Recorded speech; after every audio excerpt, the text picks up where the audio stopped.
Big Boar Barbecue presents Seven Rivers Racing on KQEG TV with Dan the Voice Dyker, Billy Doc Niles, and Paul the Statman Riker. Brought to you by Big Boar Barbecue, Highway 16 West Salem, in La Crosse on 3rd Street downtown and George and Gillette Street. Big Boar Barbecue, now that's a mouthful. By Carey Heating and Air Conditioning, your residential specialist, serving the La Crosse area since 1929. Carey Heating and Air Conditioning. Welcome into race fans. Welcome to Seven Rivers Racing KQEG TV, along with Billy Doc Niles, Paul the Penguin Reichert. I'm Radio Man Dan Dyker. Can't believe we are into our last full month of the TV show. Of course, we go every week in September. You've got to come out for that live show that we do, Oktoberfest Saturday. It's where we do the TV and the radio show at the same time. And our good friends, remember the pizza place that showed up last year? Pizza Oven. Pizza Oven's going to be back with pizza and wings and all kinds of good stuff for people to come out to enjoy as we bring on the mega superstars for the TV program, which the TV program is being brought to you by Billy Doc Niles. It is being brought to you by Big Boar Barbecue. Look at that beautiful sign right there. Once again, voted #1 in La Crosse for best barbecue and the best caterer. Carey Heating and Air Conditioning. It is starting to cool off if you haven't noticed by now, folks. Get that heater checked out. Fansarena.com, Epic Media and Vinyl, and Back 40 Wraps. Thank you all for being proud partners of this year's TV show. Our guest in the program today, the Tomah Sparta Speedway Hornet Rookie of the Year, Amelia Marshall, talking about the TSS. We're going to get right into them with our video highlights like we normally do. We're going to start things up with the monstrous, mighty, loud modifieds. We're going to show the last 2 laps of this one right here where you see Darren Salo. Remember 3 weeks ago, he found out he had a $12 part that had failed. He didn't do good that night, but he came back and won the feature. And he tips away from the field again this week. Brad Wilds does run on to get the championship, but the Flying Finlander actually picks up another phenomenal feature in a race that I didn't know was going to happen. All the modified drivers put the number 18 in their car to confuse me. These guys are geniuses. Oh, my God, isn't this cool to look at? Yes. I know Wilds and Paul Brown had to be behind that. These guys, matter of fact, when the race was done, they parked all of their cars on the front straightaway to make sure that I saw they were all the number 18. And what was the reasoning behind this? Because I never bought a Busch Latte for Brad Wilds' track championship to start the year, so they were giving me their own 18 pack. That is, I don't like oh my God! Numbers like whoever that. Thought of this, you are a genius. Congratulations on a really great prank. Congratulations could be going out to David Borntrager, Billy Doc Niles. The sportsman feature, Jake Schiller would blow right by Lonnie Wood and Troy DeBratz, and in a couple of laps, he would also have Borntrager and Jason Backus following him, and these three would put on a heck of a race. As you watch the last couple of laps right here, Schiller trying to stay out in front. Borntrager trying everything to get by him. Backus just waiting for somebody to make a mistake. Not going to happen. Schiller is going to hold on to take that last feature win and ring that bell. And Borntrager gets the first of what he hopes will be 2 championships, as this weekend he does something between the Dells and Tomah that nobody has done since the late 80s with the legendary Kevin Nudelman, winning 2 sportsman championships at Tomah and the Dells. Going to be incredible for him to try it this weekend at the Dells. Hobby Stocks, we're up next at Tomah. Paul Reichert. Yes, Aaron Hendricks got the lead early on in the feature event, but then along came Mike Krieger Jr. in that red 34 to take the lead on lap 4, and he was pulling out to a pretty good lead. Brandon Gallagher got up to second, tried to make some headway with Krieger, but Mike was in I guess a zip code of his own, I guess you could say, and he ends up claiming the win. Andy Moore had a little situation happen, crashed at the end of a heat race, but borrowed Bill Schacht's car and ended up coming home 4th in the feature to pretty much he had actually already wrapped up the championship there, but he took care of that. Andy Moore, the champion. The Hornets came out. Tyler Stuber had never driven at the Tomah Sparta Speedway at all this year. He was up against a young phenom named Mason Morphy, who started the season at the halfway point, ends in the top 5 in points, and had Mason been out there the entire year, he'd have challenged Jaslyn Meyer for the championship. Tyler Stuber and Morphy are going door to door, side by side. You're going to watch here the last lap. Stuber goes to the inside to go under Morphy in the final lap to claim his first ever Hornet win at the Tomah Sparta Speedway. Jaslyn Meyer ran 4th, and she nailed the track championship. Billy Doc Niles, the mini stocks were out, and a guy from Jefferson? Yeah, Jefferson track champion Mark English makes a guest appearance here last week, and He gets himself to the front quicker than anybody else, and along comes Paul Finch. He's going to take aim at English, but then he has his hands full with NASCAR late model driver Mike Carlson making an appearance also. Carlson and Finch would go back and forth for that second one. Carlson trying to find any way to get around him. Couldn't happen. In the meantime, English basically runs away with this one, gets his first feature win at the Tomah Sparta Speedway and rings the bell. Quick note here, if you're down in the Jefferson area this weekend, English will be once again crowned the mini stock champion down there again for the second year in a row. Coolest thing about English, besides his ultra-fast car and his race fans sitting down below us, he had the biggest neon number 57 sign. Like a NASCAR. Like you would see the NASCAR track. It was phenomenal. Just lit up the entire pits. Are you sure he didn't want to put an 18 on his car too? No, I'd have bent his neon. 6 shooters were finally back up one more time, Paul. Yeah, this was a great battle here, a back and forth battle between Justin DeLapp and Cameron Riggs, who we hadn't seen in a few weeks. They really tossed the lead back and forth, kind of like a hot potato there. Got interesting there towards the end, but Justin actually powered his way by Riggs, got under him on the final lap, as you see here in the video, and he ends up claiming the victory. And actually, Dan Fry kind of set back and let all the excitement happen up front. He ends up finishing 5th, but he is the 2018 TCU 6-shooter champion. And we failed to mention Paul Finch was your mini stock champion this year, and Dan Fry was your chaos event champion, though he and Tim Murphy tied in points. The chaos win tally was a little bit higher for the advantage of Dan Fry. Before we wrap up the Daytona season, September 14th with the Night of Chaos, a lot of destruction going to be happening right there. A lot of bonus cash prizes are going to be going out, not only for the separate categories of the events they've got going on, but they're going to crown a grand champion chaos winner with a trophy as well. So 1 or 2 drivers have a chance at getting a good amount of money. Cash. Yeah, a lot of dead presidents are going to be given out right there. When we come back, Amelia Marshall was cooking hamburgers last year at the Tomah Sparta Speedway. Now she's the Rookie of the Year in the Hornets. We'll talk to her next on 7 Rivers Racing.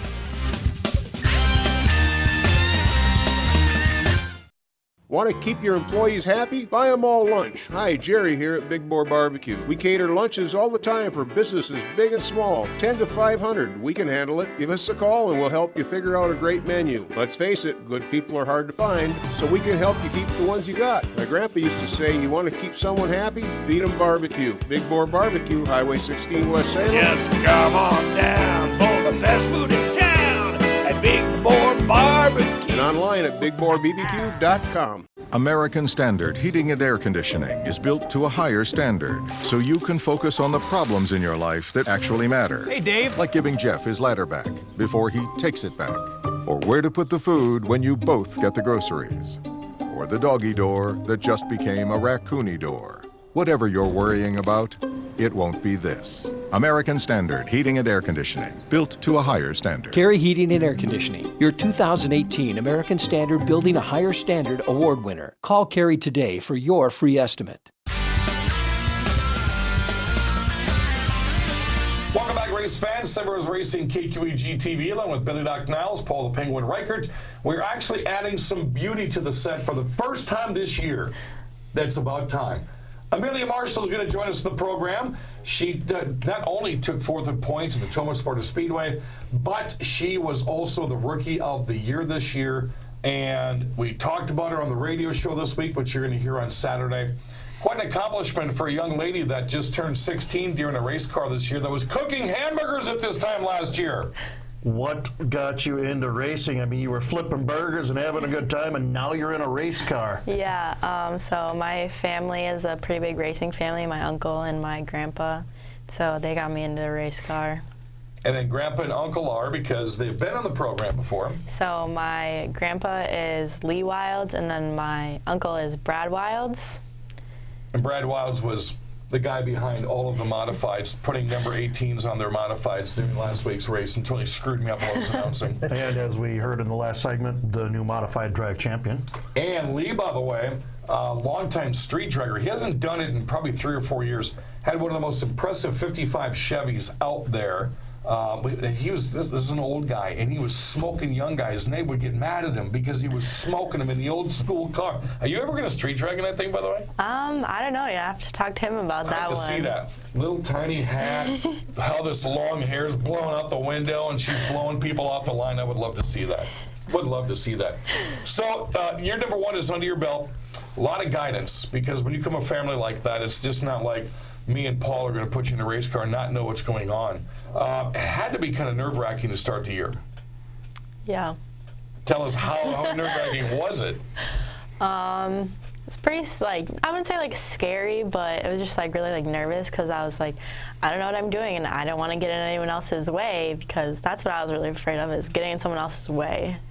So I understand you put in a lot of practice time to get ready to go out on the track. So to talk about that, and who helped you along the way to get you prepared for this? Yeah, so before we even went to the racetrack, so my grandparents like live on a big hill, and so my uncle like made me go up and down that hill and like to his house and back until I knew how to run that car like well.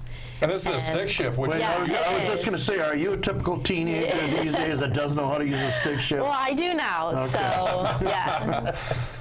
So midway point of the season comes around. You're not in the back of the pack anymore. Amelia Marshall is actually getting some more speed. You're starting to come up on the back ends of cars. Talk about that transition of being competitive after being in the back for so long. Well, at first I was like really nervous, because I didn't know like should I go high, should I go low, like better at going low. I can't really go high that well, but towards the end of the season I got a lot better at passing people, and I still need to work on it. There's definitely a lot more room for improvement, but it's getting there. What would you say, you were out there in Terry, you were with me, what was the most impressive thing to you about Amelia Marshall this year? I mean, to go from the concession stand at Tomah to hitting the racetrack, and was steadily improving throughout the season. You got to give a tip of the cap to her for all the efforts she did this year. And I think she should have had the best appearing car had we had that award out there, because you guys kept that thing looking nice all year. Yeah. And black hides dents better than black does. Yeah. Oh yeah. I understand you kind of had a little guest help here last week getting the car set up. Yeah, Mike Carlson helped me during when I couldn't be there to warm my car up because I was at cross country practice, so Mike helped me out with that one. That's got to be a nice feather in your cap, because a guy like Mike Carlson, NASCAR late model driver, and a Hornet, every time he brings a Hornet, it's awfully fast. That's got to be cool to have him back there with you. Yeah, it is. He's a really big help. So the end of the season's coming around. When did it hit you that you were going to be like, I'm Amelia Marshall, I've never done this before, I'm about to finish 4th in points out of almost 40-some cars, and you got the title Rookie of the Year? Yeah, I don't know if it's really like hit me yet. When I like told my coach that I was gonna have to like leave early for racing, he like didn't know what I was talking about. He's like, "What do you mean?" And I was like, "Stock car," and he's like, "What?" And he just really? Didn't know. But yeah, now he keeps fixing jokes, and he's like, "I better watch out, or Amelia's gonna hit me with her car." Tell him your little celebrity coach. Yeah. Want to see what he's happens. like 70, so. Doesn't matter. You talk smack, you gotta back it up. Yeah. So how's cross country going? It's going okay. See, now that's neat, because to be a race car driver, I mean, your endurance has to be there. No matter you're running a late model, you're running your mouth and a pen, or you're running a microphone. You got to have that endurance. Yeah. Has it helped? I mean, have you seen that there's a transition there? I don't know, like kind of a little bit. But, well, racing is a little more the physical demanding part of each is a little bit different, whereas you're running a little more with your legs, a little more physical with the upper body, with the you're like this the entire But still, time. the stamina part though has got to play a part in it. There, it's got to help you out in that aspect. Mm-hmm. So what's the future bring? Are you one and done? Are you going to go back and flip burgers next year? Yeah, no way. What's the future for you now? So next year we're gonna look at, staying in the Hornet class at Tomah for sure, and then hopefully traveling to the Dells, maybe some races later this year at the Dells, and some other places next year, and then the year after that, hopefully move up. And what's the ultimate goal? I mean, is it just every year you want to see what happens, but it's going to be something when racing's going to be open? Mm-hmm. Yeah, I'd really like to move up as far as I could. So. Would you trust a guy like Paul to change the air in your tires? I mean, That was a no. see. Next question, Bill. I have it on good authority that she actually is going back to Flip Burgers with a sign that says no Diker Zone on it. Her and her mom both know how I can go in there and destroy that restaurant area there at the racetrack. Okay, we got about a minute and a half left in the segment here, and I see you've got them written down there. Why don't you tell us about the sponsors that are helping you out here for 2019? This is the first for This was the first help. 9 years we've done this show. This will be the first time on how someone's read their sponsors. Yeah, so I got John from Auto Value in Boston. See, people on TV can't see what you're doing. There it is.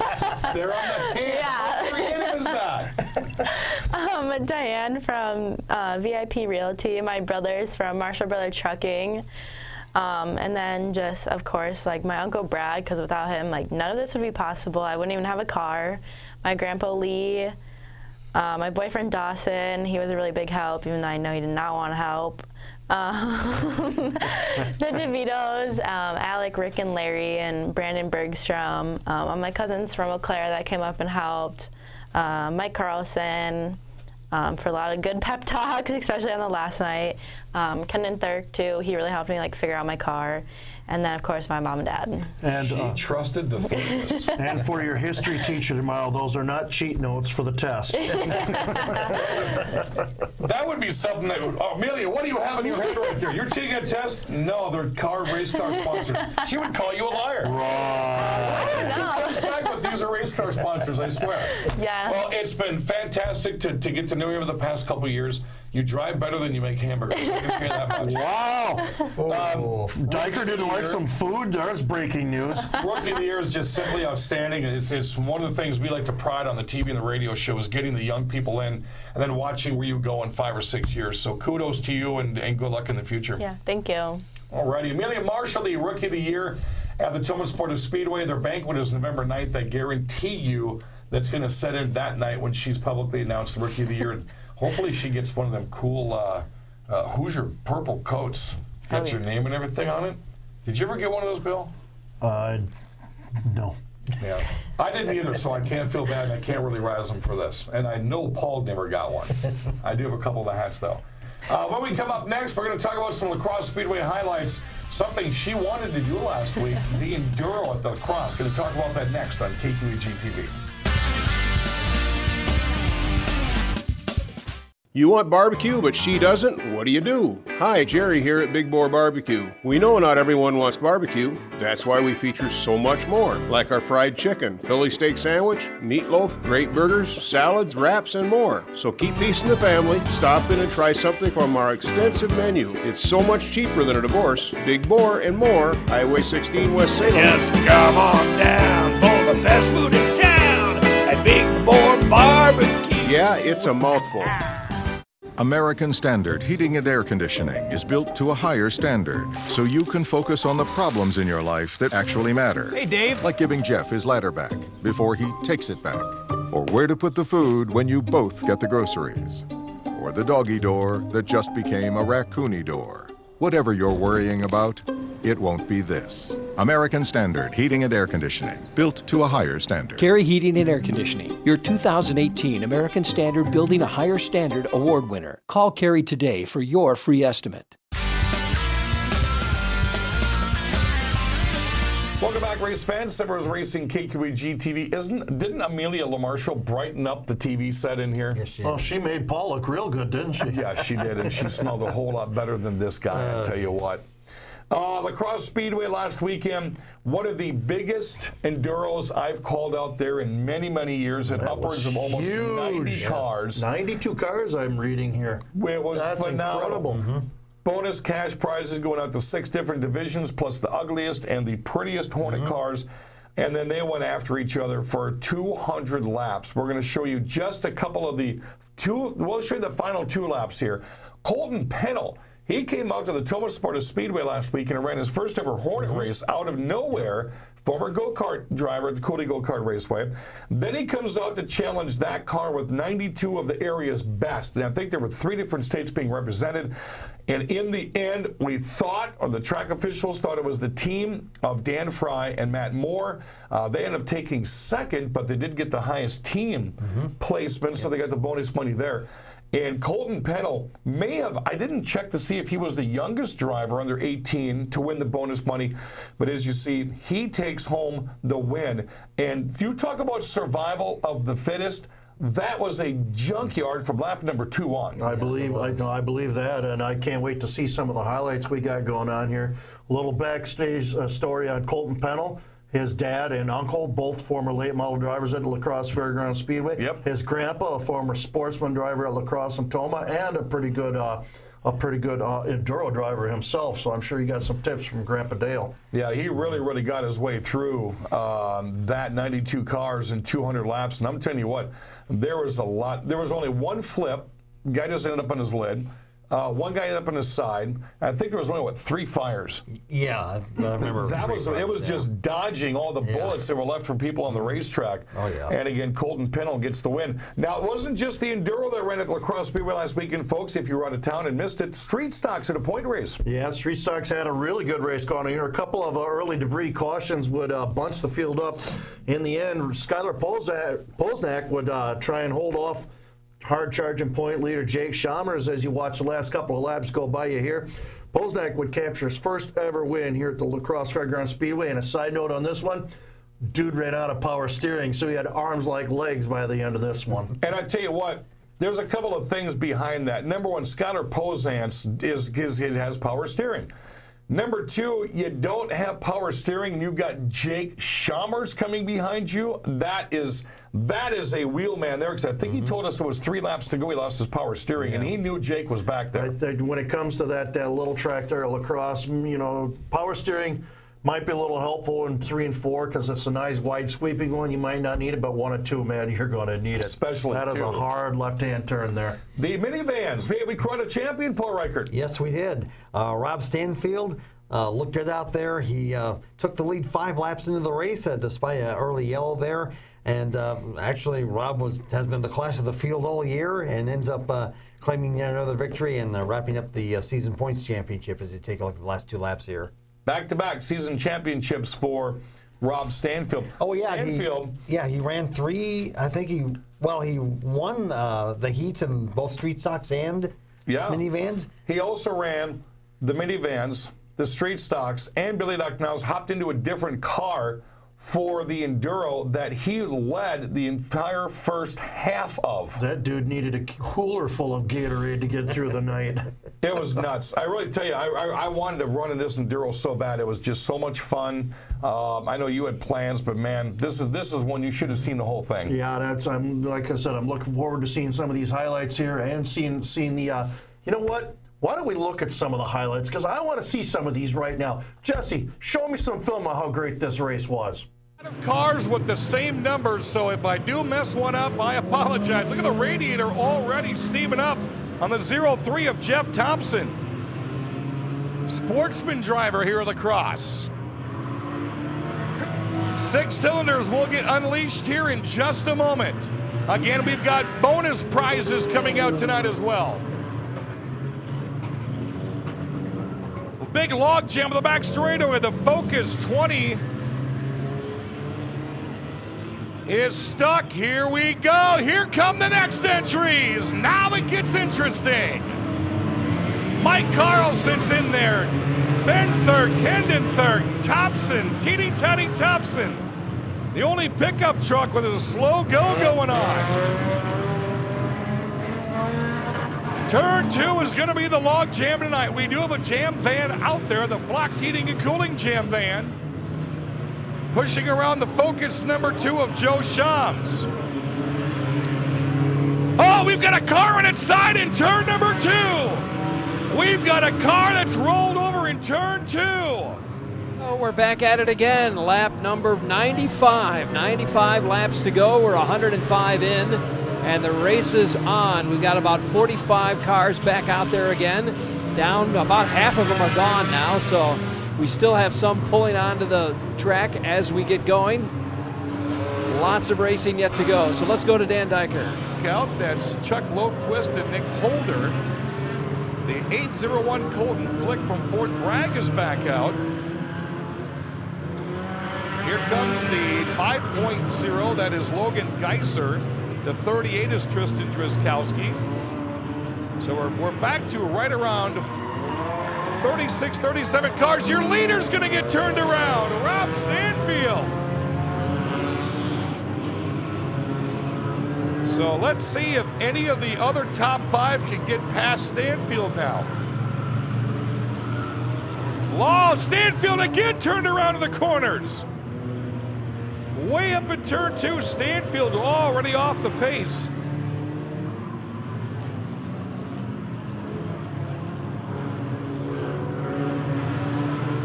Stanfield's got a long way to climb to get back up. Not sure if anybody... Oh, watch out for the 4 going around. Rob Stanfield, what a tough break. He leads this thing at the halfway mark. He was the first car in the chute to come back on the racetrack, and, well, you saw what happened. Yep, unfortunate for him, but wow, you were not kidding about the debris all over the place. Man. The action from corner to corner, straight to straight. That's what enduros are all about. 92 cars on that tiny little track. That is just amazing. And I want to say, if memory serves me correctly, was it 38 that actually came back and started the second half? I think about 45. Looks like 45 according to your right up here. So. Because after we went through a couple of red flags, we got it down to about 38. I want to say about 35 actually finished, which was pretty outstanding. That's an amazing race, and wow, I know I had other plans, but wow, looks like one I shouldn't have missed. Yeah, KQEG TV, you can watch the replay after this program on Thursday at 7 o'clock, and then you can watch it after this program on Sunday at 7 o'clock. And this weekend, obviously, you're going to want to watch KQEG TV's Nights of Thunder next week because it's do it get real basic, Paul. Night of Destruction. All right, it was something close to that, and the trailer race of destruction. That's going to be this weekend. We're going to have all kinds of highlights for you on that coming up next weekend. And, man, I can't wait to get out there Saturday night. The weather's going to be fantastic. For Billy Doc Niles, Paul Reichert, Jesse behind the big black curtain, my name is Radio Man Dan Diker. Thanks for joining us on Seven Rivers Racing. You've been watching Seven Rivers Racing on KQEG TV with Dan the Voice Diker, Billy Doc Niles, and Paul the Statman Reichert. Brought to you by Big Boar Barbecue, Highway 16 West Salem, in La Crosse on 3rd Street downtown and George and Gillette Street. Big Boar Barbecue, now that's a mouthful. By Carey Heating and Air Conditioning, your residential specialist, serving the La Crosse area since 1929. Carey Heating and Air Conditioning. Thanks for watching Seven Rivers Racing on KQEG TV. Want to keep your employees happy? Buy them all lunch. Hi, Jerry here at Big Boar Barbecue. We cater lunches all the time for businesses big and small, 10 to 500. We can handle it. Give us a call and we'll help you figure out a great menu. Let's face it, good people are hard to find, so we can help you keep the ones you got. My grandpa used to say, you want to keep someone happy? Feed them barbecue. Big Boar Barbecue, Highway 16 West Salem. Just come on down for the best food in town at Big Boar Barbecue. And online at BigBoarBBQ.com.